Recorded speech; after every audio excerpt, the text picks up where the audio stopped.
Hello दोस्तों, एक बार पुनः स्वागत करता हूं आपका math magic tips YouTube channel में। दोस्तों, इस वीडियो में हम लाए हैं 15 सब्जेक्टिव क्वेश्चन जो आपको मैट्रिक एग्जाम के लिए काफ़ी इंपॉर्टेंट है। तो आपको एग्जाम में जाने से पहले मैं जितने भी 15 अब सब्जेक्टिव क्वेश्चन बतलाने वाला हूं उसको आप देख लीजिएगा, क्योंकि ये प्रश्न आपके एग्जाम में आते हैं तो आपको बनाने में दिक्कत ना होगी। ठीक है, तो चलिए यहाँ पे हम लोग पहला क्वेश्चन लिए हैं कि सिद्ध करें कि बिंदु 3,3 a,0 और 0,b संरेखी है यदि 1/a प्लस 1/b बराबर 1/3 हो।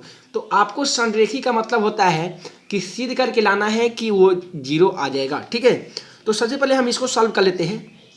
देखिए a प्लस बी बटा 1/a प्लस 1/b बराबर 1/3 दिया गया है, तो ए बी का हम एलसीएम ले लेंगे। ठीक है, तो ए बी हो जाएगा और ऊपर हमारा हो जाएगा a प्लस बी बराबर कितने हैं दोस्तों, 1/3 है। हम क्रॉस गुना कर लेते हैं।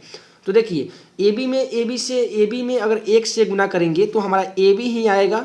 ठीक है, और a प्लस बी में हम 3 से गुना करेंगे तो 3 कोष्ट a प्लस बी लिख सकते हैं, या 3a प्लस 3b भी आप लिख सकते हैं। तो इतने लिखने के बाद उसके बाद में सिंपली आप क्या करेंगे, त्रिभुज का क्षेत्रफल ज्ञात कर देंगे।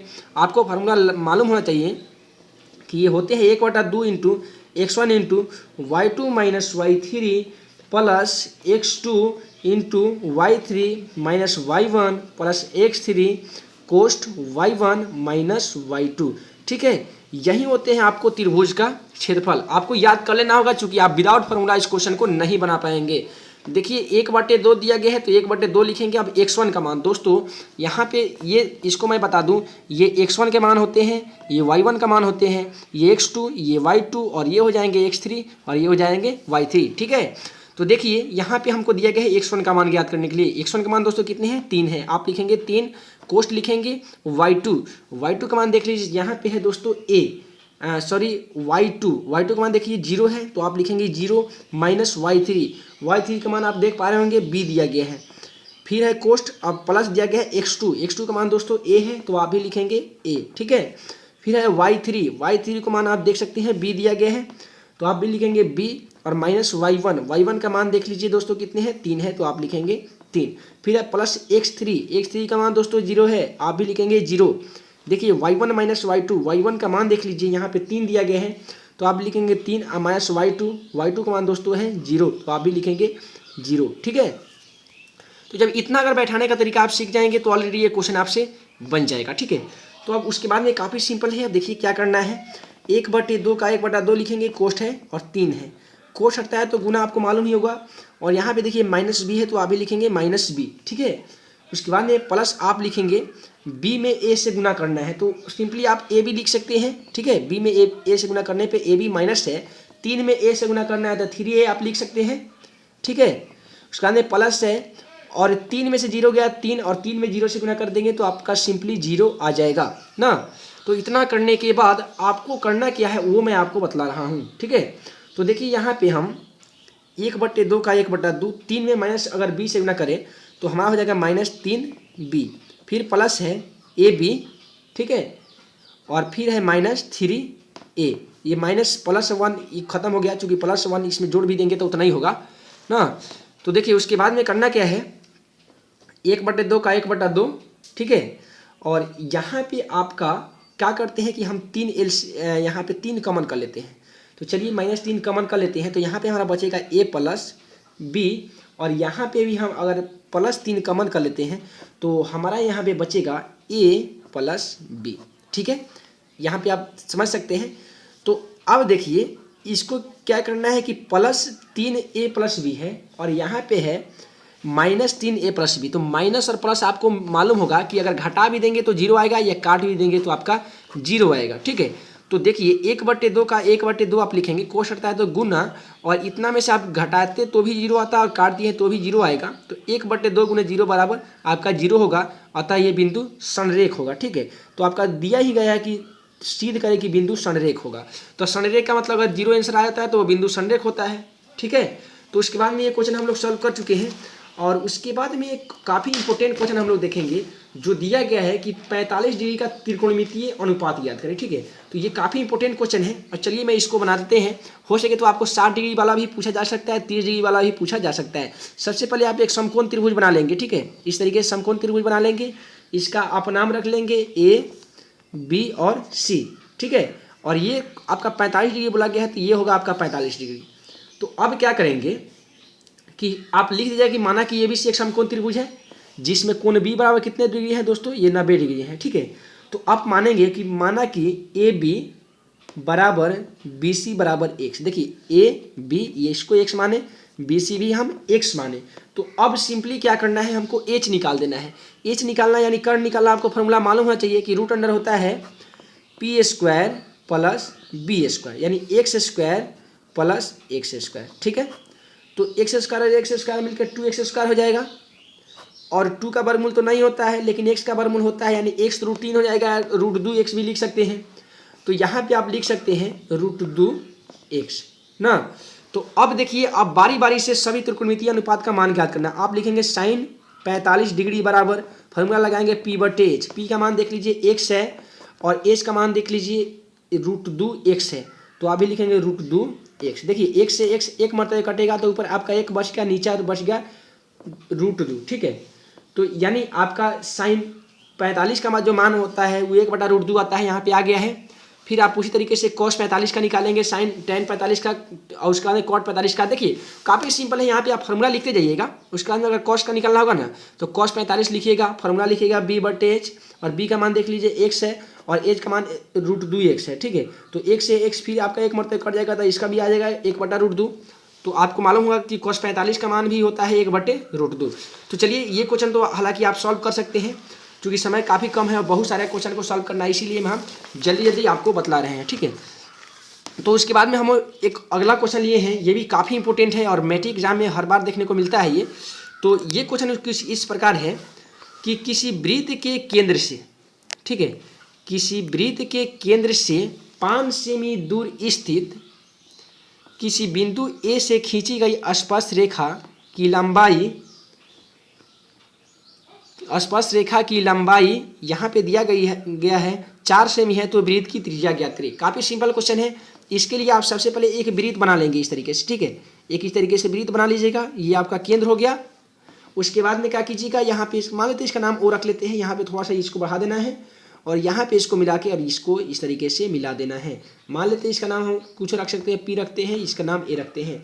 ये आपका दोस्तों 4 सेमी दिया गया है, ये आपका 5 सेमी दिया गया है। आपको ज्ञात करना है ये त्रिज्या, तो आप त्रिज्या ओ बी ज्ञात करना है। आप लिखेंगे ओ बी बराबर, आप लिखेंगे रूट अंडर ओ पी का स्क्वायर, ठीक है, और माइनस लिखेंगे पी ए का स्क्वायर या ए पी का स्क्वायर, इतना कर सकते हैं। तो अब देखिए ओ पी का मान दोस्तों 5 सेमी है, तो आप लिखेंगे 5 का स्क्वायर और माइनस यहाँ पे 4 सेमी है ना, तो आप ही लिखेंगे 4 का स्क्वायर।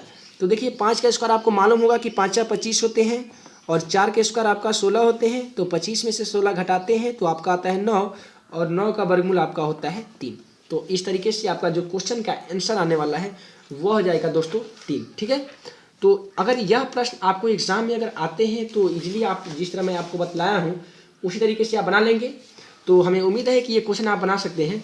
और उसके बाद में देखिए अब एक माध्य से क्वेश्चन हम लिए हैं, तो ये काफ़ी इंपॉर्टेंट क्वेश्चन है और दिया गया है कि दिए गए बटन का माध्य 50 है, तो लुप्त बराबरता f का मान ज्ञात करें, ठीक है। दिए गए बटन का माध्य 50 है, तो लुप्त बराबरता f का मान ज्ञात करें। ये काफ़ी इंपॉर्टेंट क्वेश्चन, चलिए इसको हम बनाते कैसे वो मैं आपको बतला रहा हूँ, ठीक है। तो देखिए इसको बनाने का सबसे आसान तरीका है, सबसे पहले ये दोनों को आप जोड़ लेंगे, ठीक है, और इसको x निकाल लेंगे। सबसे पहले x निकालते हैं, तो देखिए 20 और 0 जोड़ेंगे तो 20 ही होगा, 20 में 2 से भाग कर देना है 10 होगा। फिर 40 और 20 60 होगा, 60 में 2 से भाग कर दीजिएगा 30 होगा। फिर 60 और 40 100 हो जाएगा, ये 50 हो जाएगा। उसी तरीके से 70, उसी के बाद में यहाँ पे 90 और ये हो जाएंगे 110, ठीक है। ये यहाँ पे ये 90 हो जाएंगे, यहाँ पे 50 30 50 70, यहाँ पे इस तरीके से देखिए आप x निकाल लेंगे, ठीक है। ये दोनों को जोड़ के और x निकाल लेंगे, आपका जितना आएगा उसमें आप सिंपली इससे गुना करते जाएंगे, ठीक है। तो 10 में f से गुना कर देंगे तो 70 में f से गुना कर देंगे तो आपका 710 आ जाएगा। इसी तरीके से आप गुना कर लेंगे। उसके बाद में एक फार्मूला आता है माध्य बराबर सिग्मा x/n, ठीक है। तो उसी फार्मूला पे ये बना लीजिएगा। इसका सॉल्यूशन ऑलरेडी चैनल पे अपलोड है, इसीलिए मैं यहाँ पे नहीं सॉल्व कर रहा हूँ क्योंकि बहुत ज़्यादा लंबी वीडियो हो जाएगी। इसीलिए या अगर वीडियो आपको देखना चाहते हैं तो आपको चले जाइए हमारे चैनल पे, वहाँ पे एक वीडियो अपलोड किए थे, वहाँ पे आपको चले जाके ये इसका सॉल्यूशन मिल जाएगा, ठीक है। तो मैं केवल आपको क्वेश्चन बता दिया हूँ कि ताकि ये क्वेश्चन आप कहीं से भी अगर जल्दी से याद कर सकते हैं तो याद कर लीजिए, क्योंकि ये क्वेश्चन आपको एग्जाम में आ सकते हैं, ठीक है। तो अब दिया गया है कि त्रिभुज का केंद्रक का निर्देशांक ज्ञात करें जिसके लिए बिंदु 3, -5 और -7, 4 और 10, 2 है। तो ये भी काफ़ी इंपॉर्टेंट क्वेश्चन है। तो एक बात आपको मैं बता दूं कि केंद्रक का निर्देशांक या त्रिभुज का क्षेत्रफल, ऐसे क्वेश्चन आपको एग्जाम में 100% आप एक तो क्वेश्चन रहेगा। तो चलिए इसीलिए मैं ये क्वेश्चन आपको लिया हूँ। तो इसको बनाएंगे कैसे, सबसे पहले वो होता है ये एक्स का फॉर्मूला, एक होते हैं वाई का फॉर्मूला। तो एक्स का फॉर्मूला होता है x1 + x2 + x3, ठीक है, और बटा 3 होते हैं। और y बराबर होते हैं y1 + y2 + y3/3। तो देखिए x1 का मान 3 है तो आप लिखेंगे 3, x2 का मान कितने हैं -7 है तो -7 लिखेंगे, प्लस x3 का मान कितने हैं 10 है बटे 3। तो देखिए 10 में आपको सिंपली 3 जोड़ देना है, तो 10 3 13 हो गया -7 और बटे यहाँ पे 3 है। तो 10 में 7 जाएंगे तो आपका बचेगा कितने, ये बचेंगे दोस्तों 10 और 3 13 हो गया। 13 में से आपको सिंपली कितने घटा देना है, 7 घटा देना है, तो आपको बचेगा 6/3 और कट के आपका हो जाएंगे 2, ठीक है। उसके बाद में इतना आप करने के बाद आप ज्ञात करेंगे y का मान। देखिए y1 का मान दोस्तों -5 है, आप लिखेंगे -5 प्लस y2 का मान दोस्तों 4 है, आप भी लिखेंगे 4, ठीक है। इसके बाद में है प्लस x3 और x3 का मान दोस्तों यहाँ पे y3 और इसका मान है यहाँ पे 2, तो लिखेंगे 2। तो अब देखिए -5 और -2 को मिला देंगे तो -7 हो जाएगा और प्लस 4 है। तो मान लेते हैं 7 रुपये आपके पास कर्ज है, ठीक है, और यहाँ पे आपको 4 रुपये का इससे आया था, 7 रुपये में 4 रुपये का कर्ज सदाइए देंगे तो आपका -3 अभी बचेगा, -3/3 कट के आपका -1 आंसर आ जाएगा। तो इस तरीके से आप ज्ञात कर लेंगे। और उसके बाद में हम लोग जो अगला क्वेश्चन लिए हैं तो ये भी काफ़ी इंपॉर्टेंट क्वेश्चन है। और यहाँ पे देखिए दिया गया है कि समबाहु त्रिभुज ABC की प्रत्येक भुजा a सेमी है, तो सिद्ध करें कि श्लेषम √3/2a होगा। सबसे पहले इसको ज्ञात करने के लिए आप एक समबाहु त्रिभुज बना लेंगे इस तरीके से, ठीक है। तो इसका नाम आप रख लेंगे ABC और बीच में एक विकर्ण डाल देंगे। और देखिए सभी दिया गया सभी भुजा a सेमी, ठीक है, तो आप a सेमी लिख देंगे। तो अगर मान लेते हैं जब ये पूरा a दिया गया है, ठीक है, ये पूरा a है, तो इसको आधा में बांटेंगे तो ये a/2 हो जाएगा ना। तो अब हमको निकालना है श्लेषम AD ज्ञात करना है। मैं शॉर्टकट विधि से बना रहा हूँ, आपको एग्जाम में थोड़ा सा भाषा लिख देंगे और मैं शॉर्टकट विधि से बना रहा हूँ ताकि समय बहुत कम है, ठीक है। तो आपको निकालना है AD, तो आप लिखेंगे यहाँ पे कि AD का स्क्वायर आप लिखेंगे AB² - BD², ठीक है। तो AB का मान देख लीजिए दोस्तों, a सेमी है तो आप a का स्क्वायर लिखेंगे, -BD का मान कितने हैं a/2 है तो आप a/2 का स्क्वायर लिखेंगे, ठीक है। ये AD² बराबर बन रहा है। तो a का स्क्वायर दोस्तों a² और फिर a का स्क्वायर a² और 2 का स्क्वायर 2 दूनी 4, क्रॉस मल्टीप्लिकेशन कर देना है। 4 a का एलसीएम 4 होते हैं, 4 में a² से गुना कर देंगे तो 4a² और -a² में 1 से गुना कर देंगे तो a² ही हो जाएगा ना। तो अब देखिए 4a² में से a² घटाएंगे तो आपका 3a² बचेगा बटे 4। और एक चीज़ मैं आपको बता दूं कि ये AD² बराबर आ रहे हैं। अगर केवल हम AD यहाँ पे लिखें, केवल AD, तो इधर हमारा रूट चढ़ जाएगा 3a²/4 में। तो √3 का तो वर्गमूल नहीं होता है, 4 का वर्गमूल 2 होता है और a² का वर्गमूल a होता है। तो दोस्तों यही किया गया था आपको सिद्ध करने के लिए। और देखिए आपका क्वेश्चन का आंसर आ गया है। तो ये क्वेश्चन अगर आपको एग्जाम में अगर आता है तो सिंपली इसी तरीके से बना लेंगे, ठीक है। उसके बाद में दिया गया एक त्रिकोणमिति का क्वेश्चन दिया गया 1 - sin θ + 1 + sin θ बराबर sec θ - tan θ का होल स्क्वायर सिद्ध करना है। काफ़ी इंपॉर्टेंट क्वेश्चन है, इसका सॉल्यूशन ऑलरेडी चैनल पे अपलोड था, नहीं देखेंगे तो जाके देख सकते हैं, या मैं थोड़ा सा आपको हिंट्स दे देता हूँ, उस तरीके से आप बना सकते हैं। देखिए 1 - sin θ दिया गया 1 + sin θ, आपको गुना करना है, ठीक है।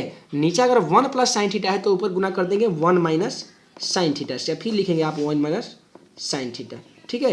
तो देखिए 1 में 1 से गुना कर देंगे तो आपका 1 आ जाएगा, फिर माइनस में माइनस से गुना कर देंगे तो माइनस हो जाएगा, साइन में साइन से गुना कर देंगे तो साइन इसका आप कर देंगे होल स्क्वायर, बटे 1 में 1 से गुना कर देंगे 1, प्लस में माइनस से गुना कर देंगे माइनस, साइन में साइन से गुना कर देंगे तो साइन स्क्वायर थीटा।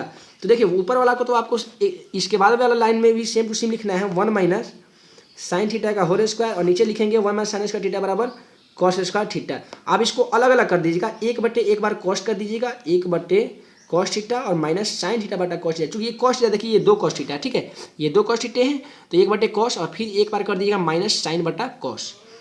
तो साइन थीटा बटे कॉस थीटा, इस पर भी स्क्वायर, इस पर भी स्क्वायर, तो आप सिंपली इस पर भी स्क्वायर कर सकते हैं, ठीक है। तो देखिए 1/, कॉस थीटा बराबर आपको सेक थीटे हो जाते हैं, और साइन थीटा बटा टेन थीटा बराबर ये साइन थीटा बटा कॉस थीटा बराबर ये टेन थीटा हो जाता है। इस पर भी स्क्वायर था तो इस पर भी स्क्वायर आपका सिद्ध हो जाएगा। तो इसी तरीके से अगर ये क्वेश्चन एग्जाम में आता है तो काफ़ी सिंपल है, और इसी तरीके से आप इसको हल कर लीजिएगा। उसके बाद में हम लोग क्वेश्चन देखेंगे अगला, और दिया क्या है कि के का मान ज्ञात करने वाला, ठीक है। तो ये काफ़ी इंपॉर्टेंट क्वेश्चन है, और के का मान ज्ञात करने वाला पे ऑलरेडी हम वीडियो बना चुके थे। आप अगर नहीं देखे हुए तो वहाँ से भी जाके वीडियो को देख सकते हैं। फिर भी मैं यहाँ पे थोड़ा थोड़ा सभी को बताऊंगा ताकि आपको समझ में आ जाएगा।